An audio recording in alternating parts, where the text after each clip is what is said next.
I think everybody managed to do at least one of the two steps, or even both. So that's great. So we'll move along. Perhaps I should have made clear that filter is something you use to remove missing values, and you would use select to remove unusable variables in your data frame for which you wouldn't want to calculate a correlation. But I think this was a pretty nice behaved data set, so there's no missings. But you remember, for example, when you were calculating the means, that if there's missings there, then it's going to cause problems. So you first have to replace those missings or remove those missings, because otherwise you might get errors, or you might get that it won't compute because there's a missing data point in there, and then it doesn't know how to handle that. Okay, so occasionally your supervisor, or you might also want to have partial correlations.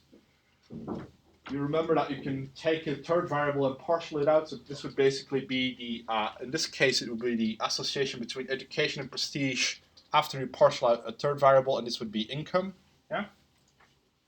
So after you do that, to see how the relationship changes, and that's sort of the basics of correlation. Yeah. So the more complex thing is, in principle, you could add more things to this, like to your partial correlations. But most of the time, what you would do is you would do linear regressions if you wanted to have more than one, let's say, predictor variable. So you remember that if you have a linear regression with just one variable and a correlation coefficient, that they're equivalent in terms of test statistics, because they're basically the same type of thing in terms of maths. So when I've sort of answered my own question here. So when would you use linear regression? So you have more than one of those predictors. Your outcome is continuous.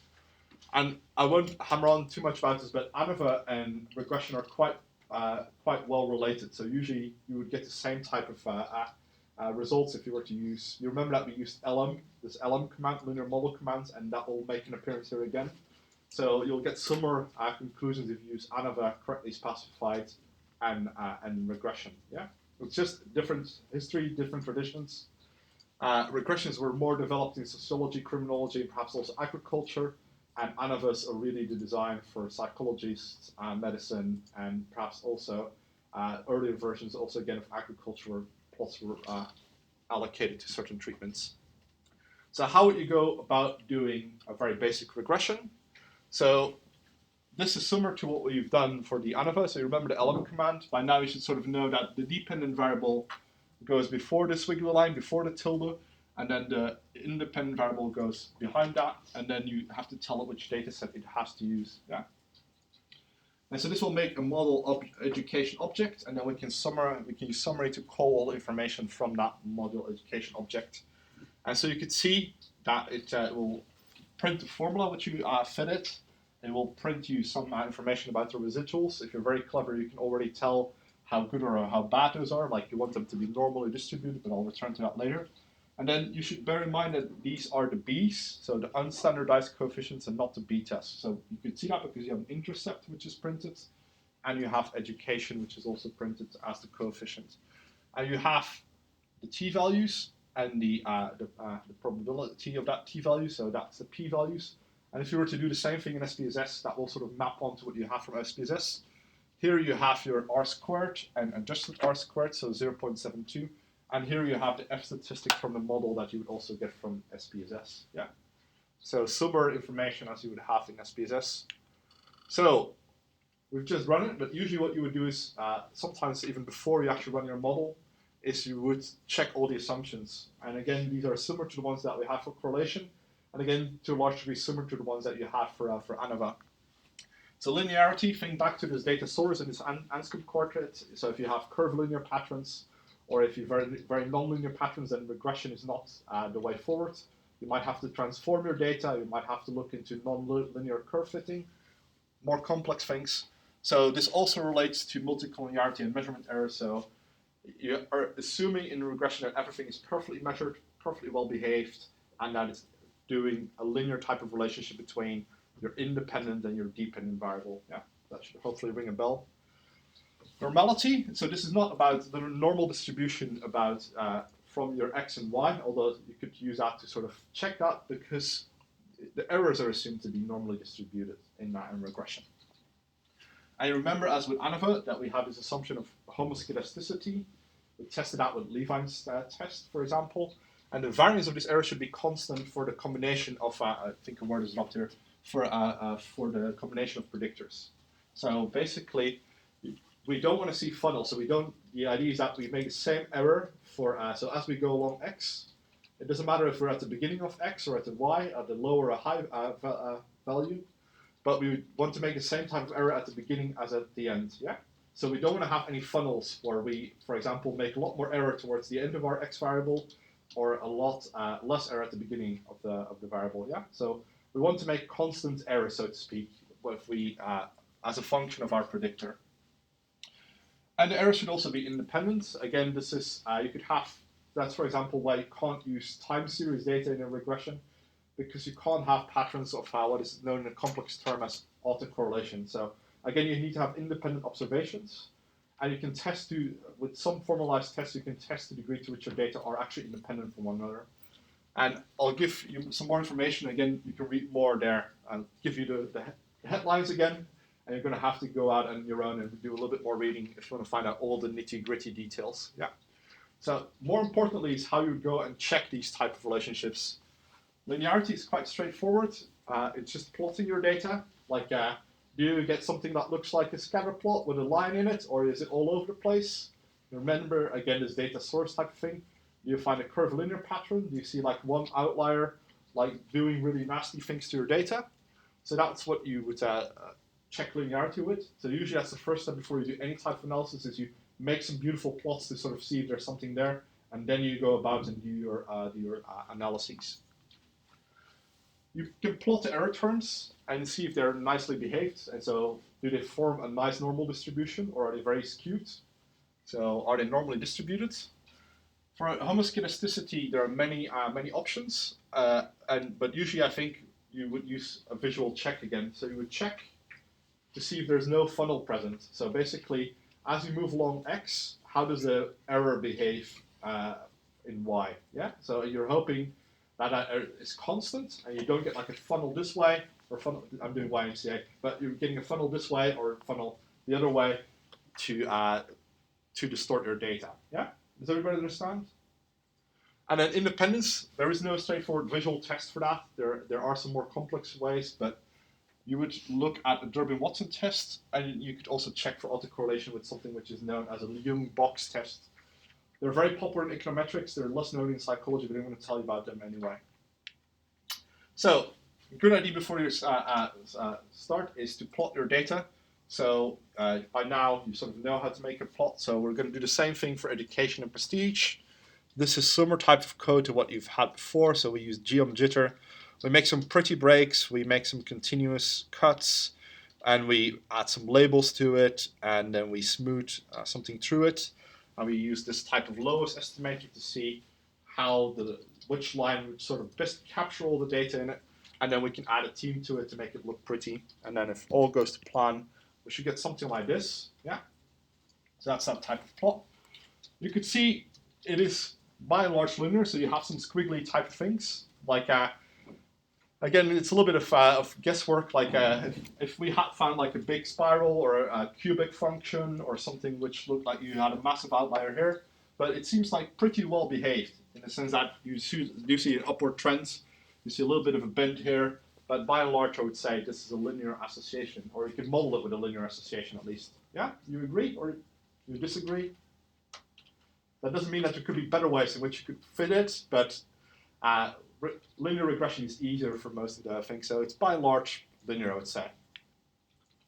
So what we can then ask to do is we can actually, there's some custom-made functions in our. We can use plot and our model, and then say which, and then this is a base plot, so it's not as fancy as the ggplot. If you want to do it in ggplot, you can click here, and you can read more about these diagnostic plots also by clicking there. And so these will be diagnostic plots for your model. So they will be 4 plots, which allow you to look a little bit closer at your model. Yeah. So this is sort of looking at how linear it is. So if this was all over the place, you could see again, it's going a little bit above here, it's going a little bit under here. So if it was right here, then it would be quite linear. If you saw zigzag lines and all sorts of other things, or like really like a line looking very unwell behaved, then I would start to worry. Yeah. So this is a check for linearity, and you notice here that because there's 4 plots, we go through them sequentially. We say this is the first one, so which is 1, and then we'll go to which is 2.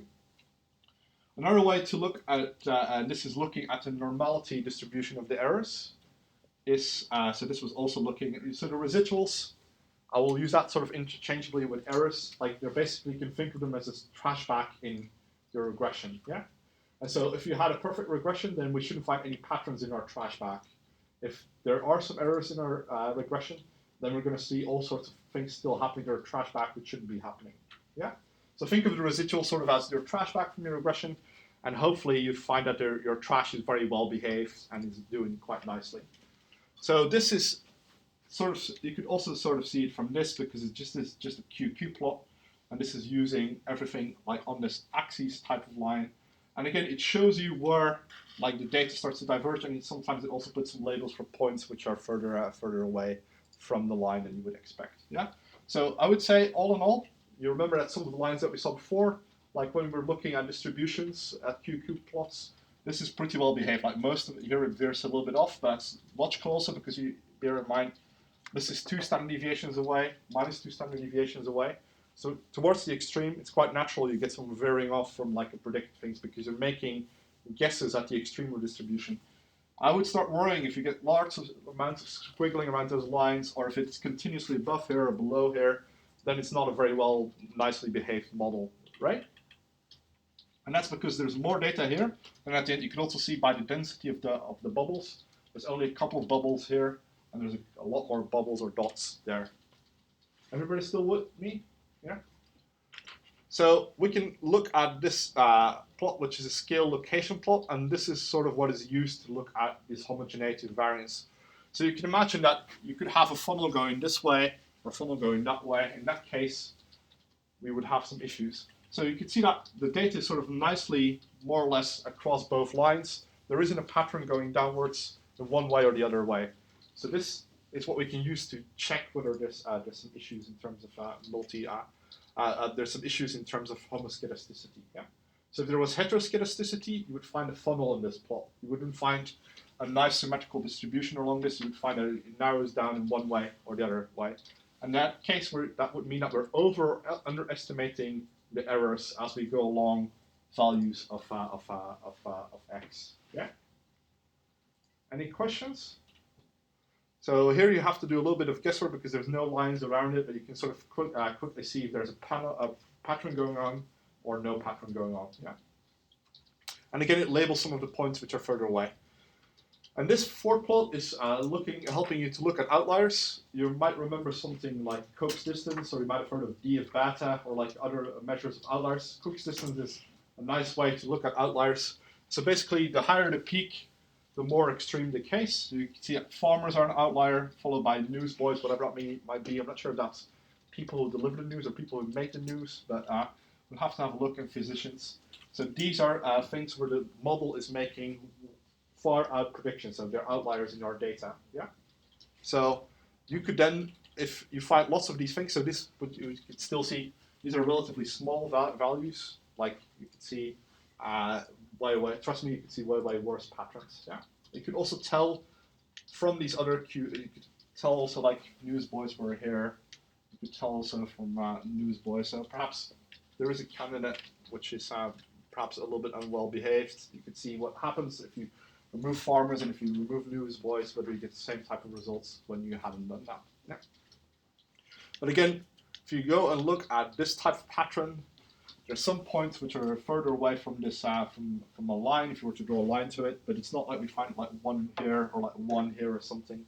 So there's no clear, I would say in this data there aren't really any clear visual outliers, you'd say. You agree? Or yeah?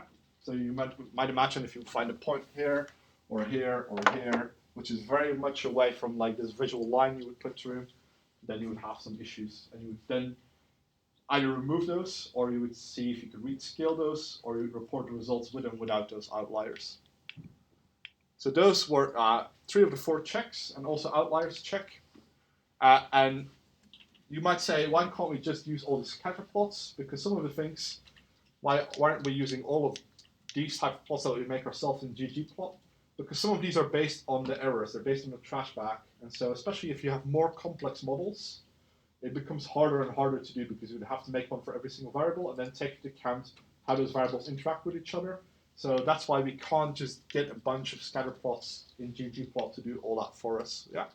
And some of these plots give you information which you could not just get from a scatter plot, yeah, because they're plotting the residuals, or they're plotting the square root of the standardized residuals, or they're plotting Cook's distance. So they're a little bit more complex. So another way to formally test your thing, so if your supervisor says, I don't trust your visual checking, I need a number, give me a p-value, this is how you would go about and test this. So there's such a thing which is called a Broch-Pagan test. And you need a package for this, like LM test, and the code is BP test, and then just your model, and that will give you this Broch-Pagan test. And that's not significant in this case, and so it's corresponding with what I said in terms of the line. You couldn't see a real funnel going on there, like one way or the other. Now, you can't do any straightforward visual checks. Well, you could, but it requires quite a lot of guessing and judgment calls, because you would have to bin your data into like little chunks and see if they correlate with each other, and that's quite difficult to do. So there's some formalized tests, which is the Durbin Watson test. Have you heard of a Durbin Watson test? You use that in your undergraduate as well? No? Okay. Something you hopefully I'll speak to your staff lecturer. It's something which is quite important perhaps to check. And so in this case you have a significant Durbin Watson test. If you're working with econometricians, they prefer other tests. So they prefer the box test, or there's also the Broch-Gottfried test. And so I'm just giving you this test because they're very unlikely that you will use them straight up, but you might in some way work with a sociologist or an economist, and you might say, oh, we don't use this test, we use this test, and then you sort of know where it lives.